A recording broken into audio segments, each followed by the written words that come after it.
함께 예배하는 우리 모든 성도들과 교우들을 위해 하나님의 놀라운 은혜와 평강이 충만하기를 간절히 축원합니다. 오늘 이 말씀은 얼핏 보면 평범한 말씀인 것 같습니다. 그런데 내용을 조금만 자세히 살펴보면 아주 무서운 말씀 중에 하나임을 보게 됩니다. 오늘 이 말씀 중에 바울이 말하는 것은 무엇이겠습니까? 한마디로 그리스도인이라고 해서 다 같은 그리스도인은 아니라는 겁니다. 그 중에는 참된 그리스도인이 있고 거짓된 그리스도인도 있다는 겁니다. 그런데 여러분, 이 문제는요, 그렇게 새로운 문제는 아닙니다. 왜 그렇습니까? 어떤 집단이든 다 마찬가지이기 때문에 그래요. 여기 대부분 군인으로서 군복을 입고 계셔요. 우리가 군인으로서 군복을 입고 있지만 어떤 면에서 보면 정말 진짜 군인은 얼마 되지 않는 것과 마찬가지임을 보게 됩니다. 신앙도 마찬가지입니다.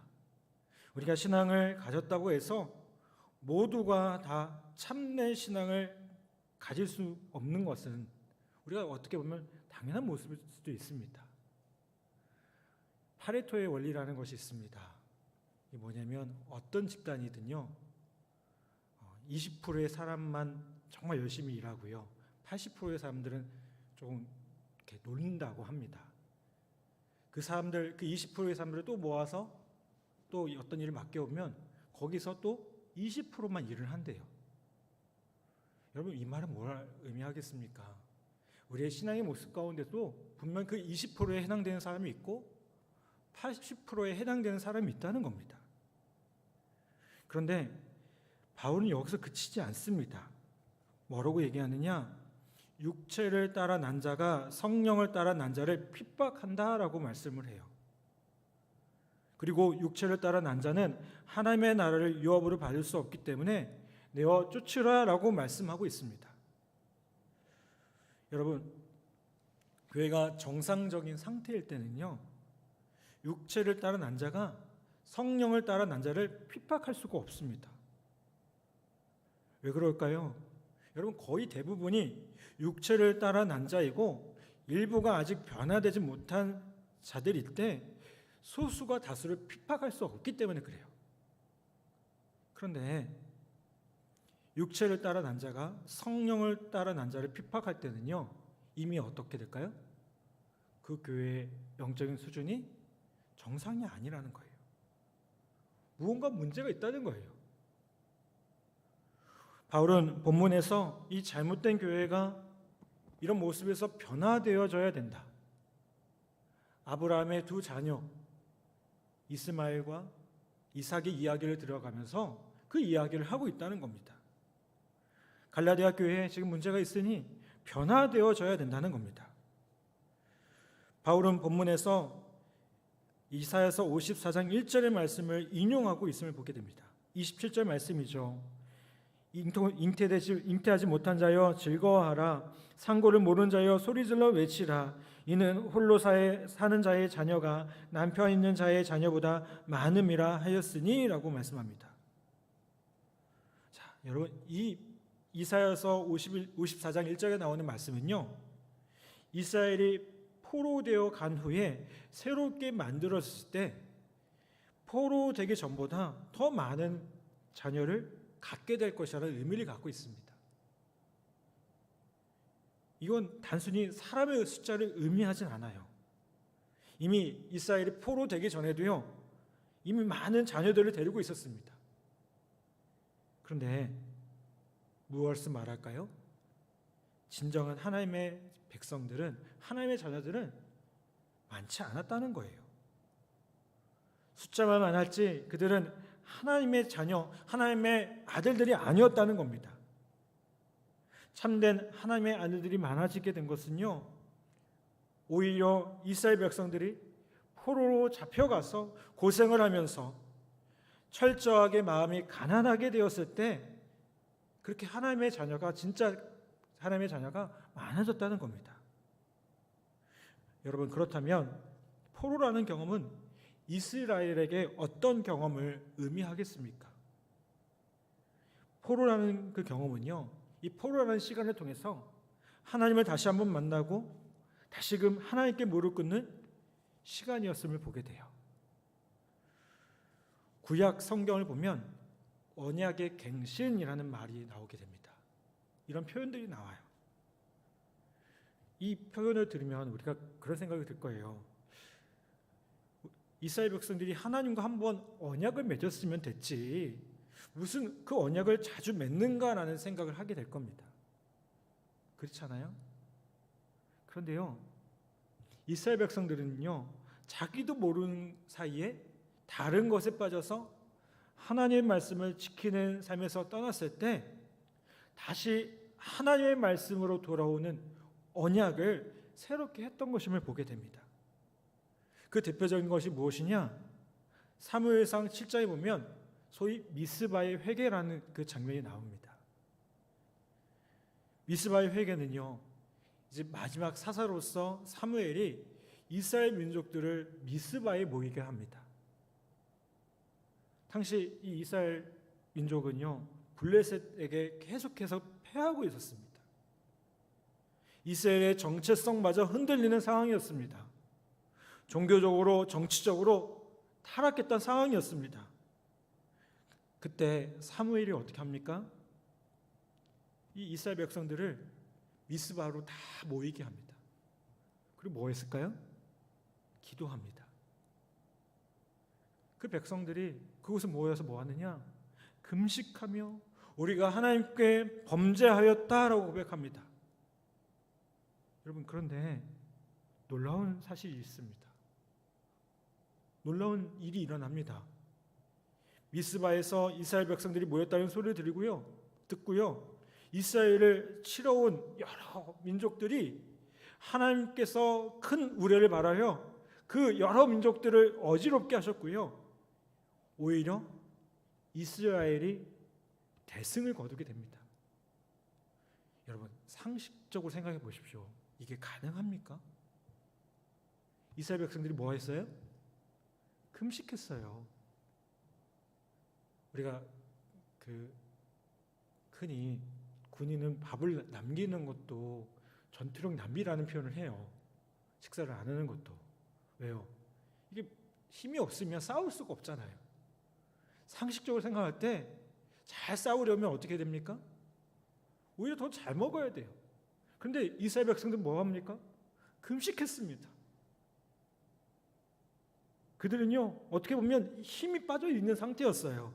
그런데 하나님께서 이스라엘 백성들을 이기게 하셨다는 겁니다. 그래서 이스라엘 백성들이 고백하는 게 뭐예요? 하나님께서 여기까지 우리를 도우셨다. 에베네셀이라는 그 표현이 나옵니다. 여기서.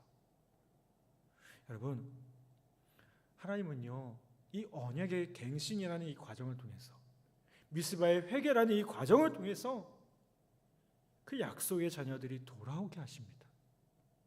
깨닫게 하시고요, 무릎 꿇게 하십니다. 그리고 그 무릎을 통해서 다시 그 약속의 자녀들이 승리하게 하신다는 것을 우리는 기억해야 됩니다. 여러분, 바벨론 포로가 의미하는 게 무엇일까요? 그들이 스스로 이방신에게 무릎 꿇지 않는다면, 그들이 스스로 죄악된 모습에서 돌이킨다면, 하나님께서 그들을 편안하고 안일한 삶에서 내어 쫓으셔서 그들로 하여금 철저하게 자신들의 교만과 욕심을 회개하고요, 다시 하나님의 말씀을 붙드는 삶으로 돌아오게 하신다는 거예요. 사랑하는 여러분, 하나님은 저와 여러분을 너무나도 사랑하십니다. 믿어지십니까? 그래서 무언가 잘못된 모습이 있다면 그걸 어떻게 하셔요? 때로는 훈계하시고 때로는 징계하셔요. 여러분 자녀가 있는데 뭔가 잘못된 길로 나아가려고 하는데 그 자녀를 가만히 둡니까? 그게 사랑입니까? 아니죠. 잘못된 길로 가고 있다면 그를 붙잡고 뭐라도 해야 됩니다. 아니, 정말 우리가 부모의 마음으로 부모의 마음이 있기 때문에 그걸 어떻게 할 수가 없어요. 여러분, 정말 무서운 하나님의 형벌이 무엇입니까? 징계하고 훈계하심이 아니에요. 책짓질하심이 아닙니다. 그 뭐냐면 무관심이에요. 여러분, 하나님께서 우리를 그냥 내버려 둔다고 생각해 보세요. 어떻게 되겠습니까? 아무 일도 안 일어날까요? 아니요. 우리를 내버려 두면요, 우리는 말 그대로 그 멸망의 길로 향할 수밖에 없다는 겁니다. 그런데 하나님께서 우리를 사랑하셔요. 우리를 사랑하셔서 우리가 다시 한번 돌아오기를 원하고 계셔요. 다시 한번 하나님의 백성으로 서기를 원하고 계셔요. 하나님의 약속의 자녀답게 다시 한번 서기를 원하고 계신다는 겁니다. 그래서 어떻게 하셔요? 우리에게 훈계하시고 깨닫게 하신다는 겁니다. 여러분, 주님이 우리를 그렇게 깨닫게 하실 때 우리로 하여금 깨닫는 은혜가 있기를 간절히 바랍니다. 하나님이 정말 제대로 깨닫게 하시면요, 아마 우리는 감당하기 어려울 정도의 상황이 될지도 몰라요. 그렇잖아요. 그럼 하나님 얼마나 놀라운 분이십니까? 하나님 얼마나 크고 위대하신 분이십니까? 여러분, 우리가 상상할 수 없는 그 놀라운 능력을 갖고 계신 하나님이셔요. 그러니 그 하나님께서 제대로 손 쓰시기 전에, 하나님께 제대로 얻어먹기 전에, 그렇죠? 야곱이 야복 강가에서 천사와 씨름하고 나서 어떻게 됐습니까? 하나님께 얻어맞았죠. 허벅지뼈를 맞아서 절뚝이가 됐습니다. 그렇죠? 다리를 절게 됐습니다. 그렇게 되기 전에 정신 차려야 된다는 말씀입니다. 여러분, 제가 오늘 이 말씀을 통해서 여러분에게 겁주고 여러분에게 겁박하려고 하는 게 아닙니다. 우리가 하나님께로부터 떠나 있다면, 이제 하나님의 약속의 자녀로서의 모습이 부끄럽다면 다시 한번 하나님의 부르심을 기억하고 다시 한번 무릎 꿇는 귀한 은혜가 있었으면 좋겠습니다. 얼마 전에 집에서 제 아내와 이런저런 얘기를 하다가 아내가 저한테 그런 얘기를 하더라고요. 자기는 요즘에 이렇게 목사님들 설교할 때 뭔가 이렇게 자꾸 겁주고 뭔가 회개하게 하면 좀 거부감이 든대요. 그래서 오늘 제가 설교를 준비하면서 이거 또 사모한테 또 혼나는 거 아닐까라는 생각이 들었어요. 근데요, 여러분, 왜 하나님께서 우리에게 징계하시죠? 왜 우리로 하여금 회개하라고 합니까? 하나님 우리를 너무 사랑하시거든요. 여러분, 사랑하는 자녀에게 징계가 있는 줄 압니다. 여러분, 하나님께서 우리를 사랑하시기 때문에 우리로 하여금 돌이키기 위해서, 그냥 돌이키는 게 아닙니다. 빨리 돌이키게 하기 위해서 우리를 그렇게 만지시고 우리의 상황을 이끌어 가신다는 사실을 우리 모두가 다시 한번 기억하길 바랍니다. 코로나19라는 상황이 길어지고요, 어떻게 보면 더 불편함을 느끼는 상황일 수도 있을 것 같다는 생각도 듭니다. 여러분, 이때에 우리를 향한 하나님의 다시 한번 계획과 그 마음을 다시 한번 우리가 기억하길 바랍니다. 우리는 이 시간들을 경험하면서 예배의 소중함을 깨닫게 됩니다. 물론 온라인 예배가 주는 편안함도 있어요. 온라인 예배가 이렇게 편한 거구나. 근데 그것에 익숙하지 않기를 바랍니다. 그것보다 예배의 소중함, 하나님 앞에 나아가서 예배하는 것이 얼마나 귀하고 복된 것인지를 다시 한번 깨닫고 주님께 돌아오는 놀라운 은혜가 있기를 간절히 바랍니다. 제가 작년에 코로나 상황이 한참 길어질 때 우리 병사들이 한동안 교회를 오지 못했어요. 여기 얘기가 아니고요, 전에 근무했던 부대에서. 그러다가 몇 달 만에 우리 병사들이 모여서 예배를 했는데요. 그 중에 신우 몇 명의 형제들이 예배 때 우는 거예요. 저도 너무 당황했어요. 얘네들 왜 울어? 근데 예배하는 게 그렇게 소위 말해서 고팠대요. 예배가 고팠대요. 제가 그 얘기 듣는데 소름이 쫙 돋더라고요. 아니, 얘네들 맨날 자는 애인 줄 알았는데, 얘네들 맨날 그냥 교회 와가지고 자는 것만 그런 모습인 줄 알았는데 그런 예배에 사모함이 또 있었구나.